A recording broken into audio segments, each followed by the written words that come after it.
All right, all right, all right. Happy Sunday. My name is 12 Gauge. Welcome to my channel. If you haven't been here before, welcome.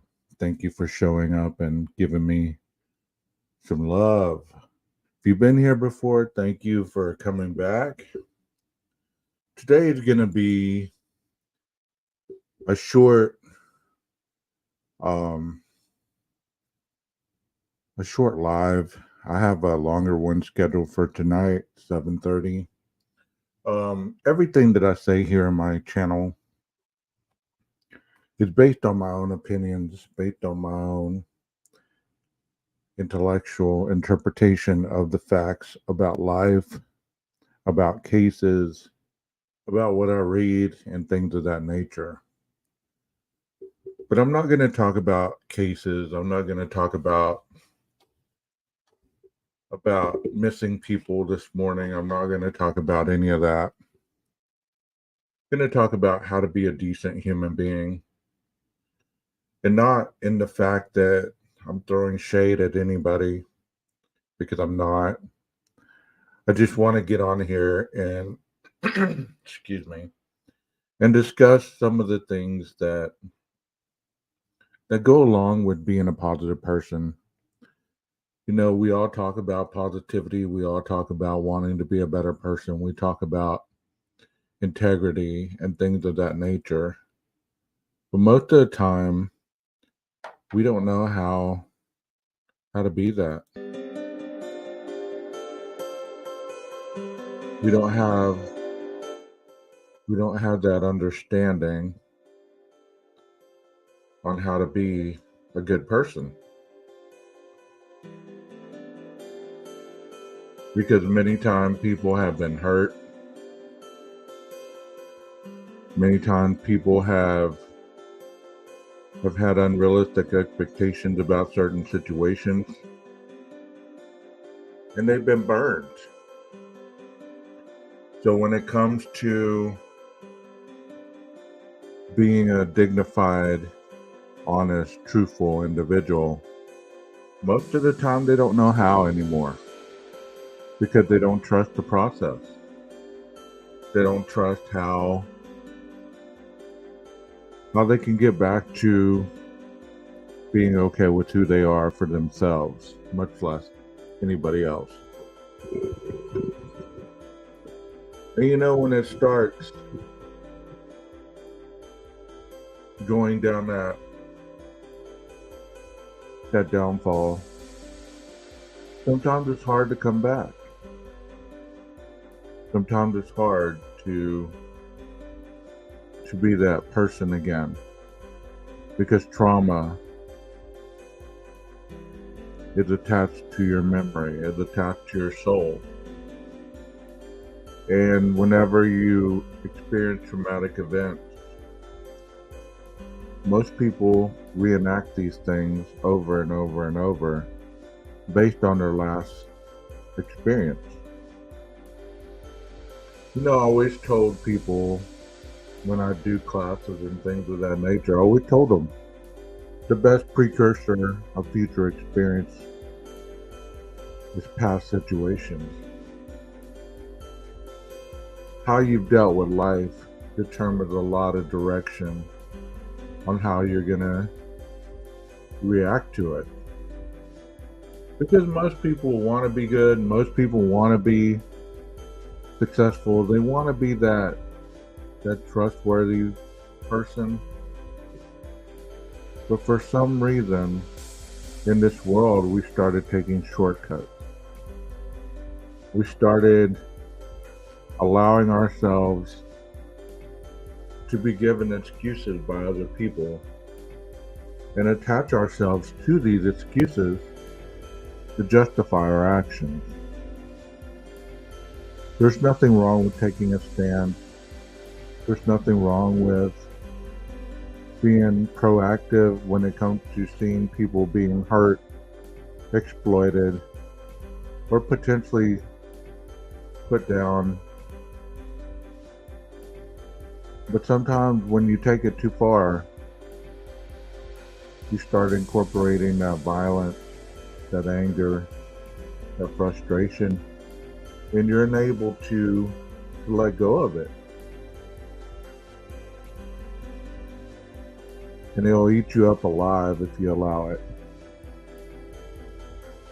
You know, it's sad that you see so many people with road rage. It's sad that you see so many people arguing at the grocery stores over instant gratification. You know, I read a story, I don't know if it's true or not, that somebody was shot over extra tartar sauce or something like that. And as silly as that sounds, that's another thing. It's like we feel so compelled to carry weapons based on the fear that is presented that is either real or just perceived. Because our world is so violent. But you don't hear of these shootings and things happening in other countries, and I'm sure they do. But you don't hear about it. You'd think you'd hear about it because news sells, bad news sells.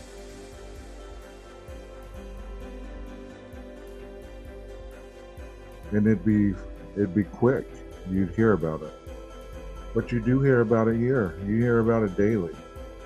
You hear about people having a cup of coffee in a coffee shop and somebody coming in and just shooting up the place.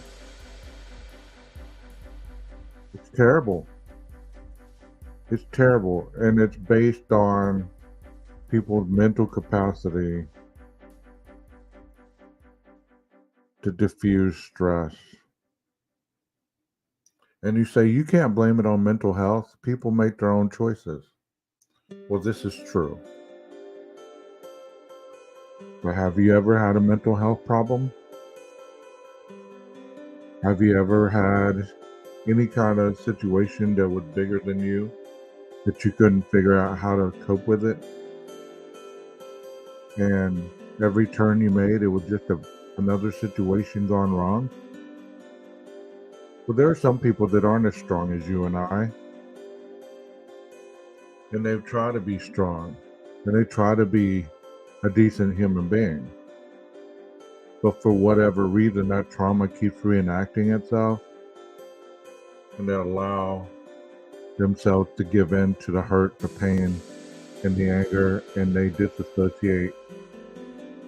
And they just react. Because that is the basic human nature of life.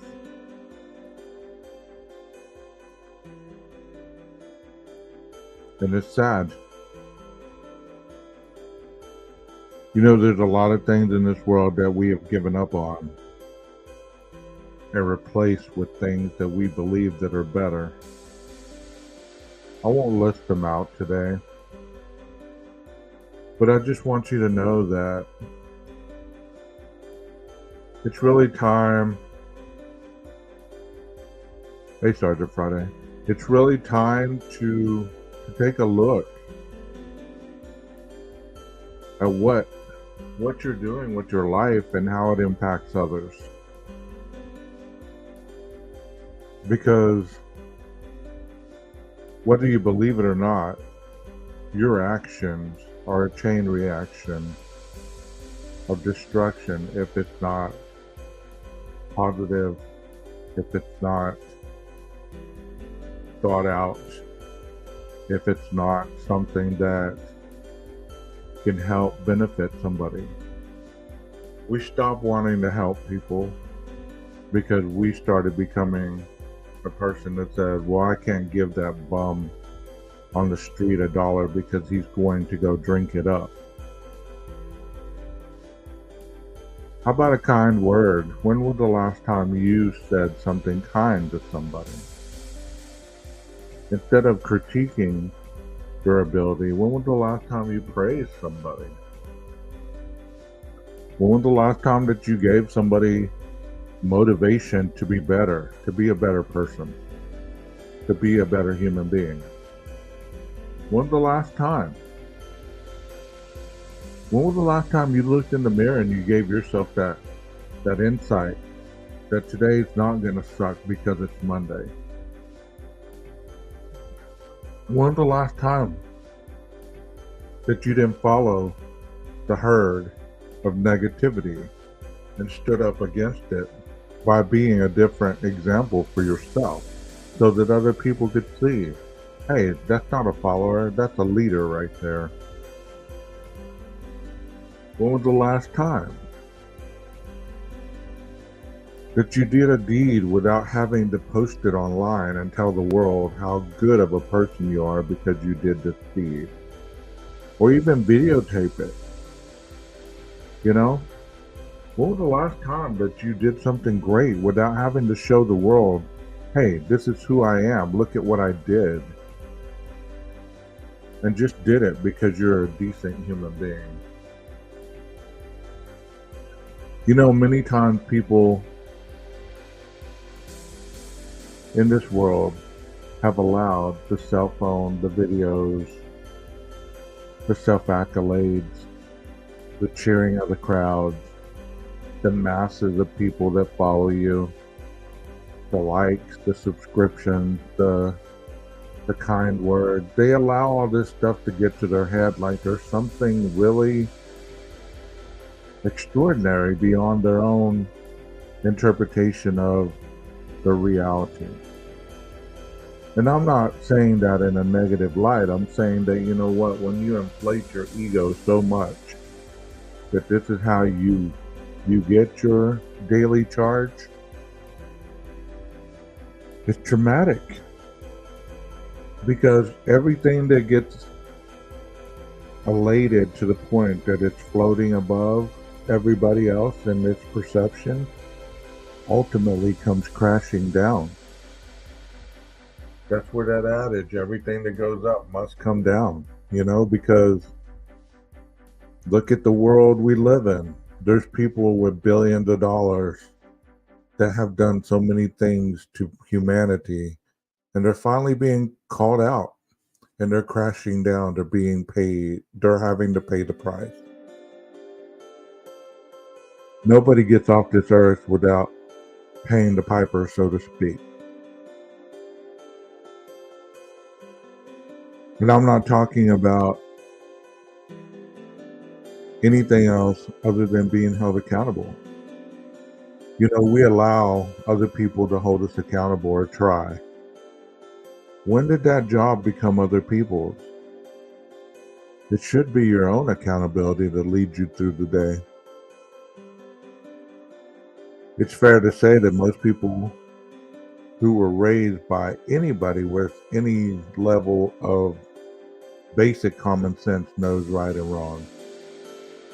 You may not know later on in life how to incorporate stressors and deadlines and all these other things, but you know the basics, right and wrong. Don't steal, don't lie, treat people with respect. Always be a better person. But we lost that somewhere along the way. You know, when I got sober, one of the things that I told myself is, I'm going to try to leave every situation better than I found it. So if I go into it and it's already functioning, and I grace its presence and actually, you know, take something from the experience, I'm going to leave it better than I found it. I'm going to leave more than I take. And that is the humanity that we used to live in. We used to say, hey, don't be so much of a taker. If you're going to go eat at somebody's house, don't eat up all their food. Just eat up enough that you're okay. And then move around. Clean up your mess. Throw out the trash. Do something to help out for the kindness of them feeding you. Not because you have to, but because it's an act of courtesy. And we've forgotten that along the way. You know, I'm pretty sure that when people hear this stream or this live, they may or may not feel attacked. And I hope they don't feel attacked, but you know what? If it brings out emotion in you, then that should tell you that maybe you need to look at yourself a little deeper. You need to look at that mirror and take an inventory of exactly what type of person you are and where your life is really heading. Are you following the masses? Are you using the negativity to fuel your day? You know, I have a lot of social media apps. Good morning. Good morning. And there are some of them where you just know that these people are going to post something negative based on their history and their pattern. But if you say something against their negativity, then all of a sudden you are the problem. And that shouldn't be, you know, because a lot of times if somebody is in trouble, we have been taught, hey, help them out however you can. But that isn't the case so much anymore. People feel attacked if they post something negative or something that screams out help, and you go to help and they say, who are you? Leave me alone. I don't need anybody's help. I'm independent. I'm this, I'm that. You know, I posted a missing person flyer of some mother that her daughter was 17 or is 17 and walked off her job yesterday and went missing. And her mother reported her as a runaway.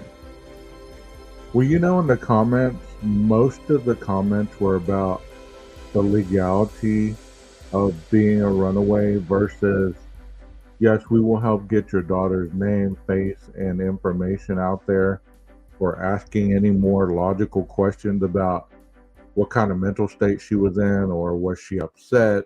Did she have a vehicle? Did she, you know, did they have a fight? Did they have an argument? Does she have drug problems? Does she have any of these problems that you can incorporate to look for this individual faster? Because this first 72 hours is the most important time frame of a missing person. But no, this thread was mostly about how this one guy started it. He started it. When I ran away, they charged me with a runaway and blah, blah, blah. And it went from there. It went from the next person trying to debunk what he was saying. So this guy one-upped him and went online and Googled the Texas law, screenshotted it, and then posted it. And then it went back and forth and back and forth. And that's what I see on a daily. It's like one person cannot let their comment of their reality go when they've been challenged by another. It wasn't about the law. It wasn't about whether the fact she was 17 and ran away. It was the fact that there was a missing female who's 17 years old, who's in this world of traffickers, drug dealers, drug addicts, homeless, you name it, pedophiles, predators. And anything could have happened to this person. You know, and that's really true, Sergeant Friday. You know, it only takes a couple seconds for somebody to lose their lives based on somebody else's malice intent. But in this world, we need to bond together to be helpful. To be helpful and not try to be detectives. To not try to be investigators. To not try to be the person that has the most experience on whatever it is that's being spoke on. When I speak live or I give information, I hope I never come across as that, because that's not my intent. My intent is mostly just to give information to be helpful for whoever can take it and want to take it and make their day a better day, because maybe some of the confusion of their day is based on the reality that they can't shake. Kind of like this morning, I wanted to get on here and I wanted to just speak. Not speak as somebody that's talking about a crime or, this or that and the other. Just as a human being speaking to humanity. Because this is who 12 Gauge is. This is who I am. This person right here. The other person, I have to transition into that true crime person who's giving the information and this and that and the other, and watch what I say and not name names and all this stuff.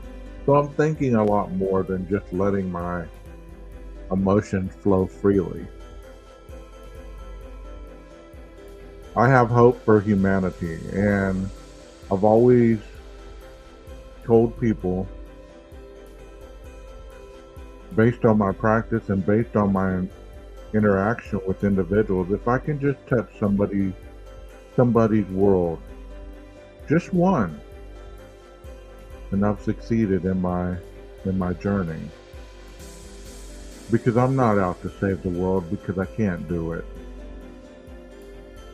I'm not out to change people's minds of whatever they believe is their reality. Change happens when you agree with yourself that it's time to do something else. When nobody has to convince you, but you tell yourself, hey, I've made a mess out of this. I need to do something different. And you start making the change.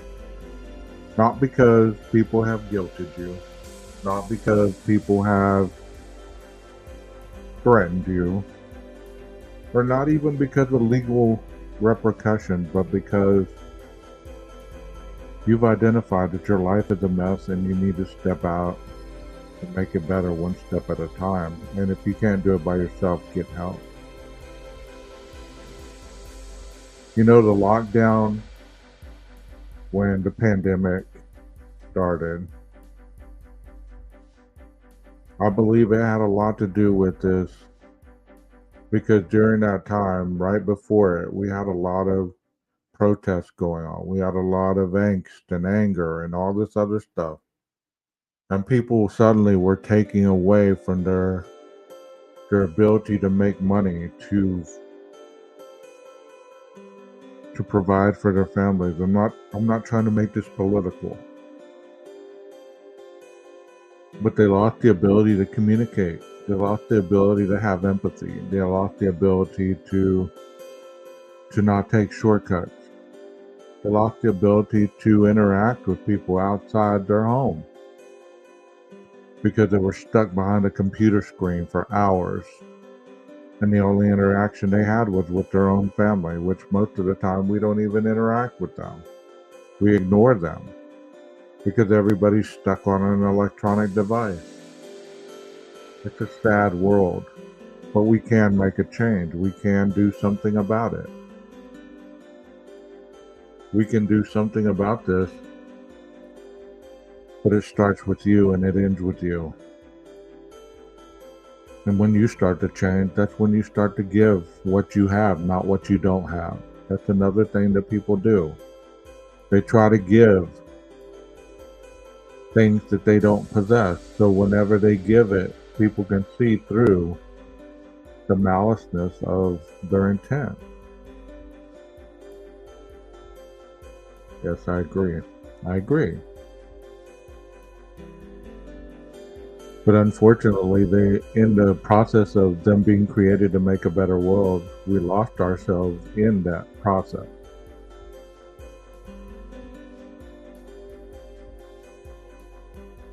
Well, that's all I really wanted to get on here and say. I wasn't intending to make this a 2-hour, 4-hour, 6-hour live. I just wanted to get on here and kind of kind of start your Sunday if you've already started it in a rough place, to kind of give you the ability to take a breath and know that you're not alone, that you can get through this, that it's not the weather, it's not the news, it's not your family, it's not your health condition, it's none of that, that you can stop only for the moment to be grateful for something that you do have going right, whatever that might be. Do it with a purpose. And start with you and end with you, and then start planting the seed. I hope you have a very awesome rest of the day, and that your week starts out wonderful. I will be live tonight at 7:30. If you want to attend, it's going to be kind of a darker topic, so I don't want to douse out the positive flame that I started this morning. But it's something that I had planned, and it's not really anything that you haven't already heard about, but I'm going to try to explain it in a different way. Y'all be great. I'm out of here.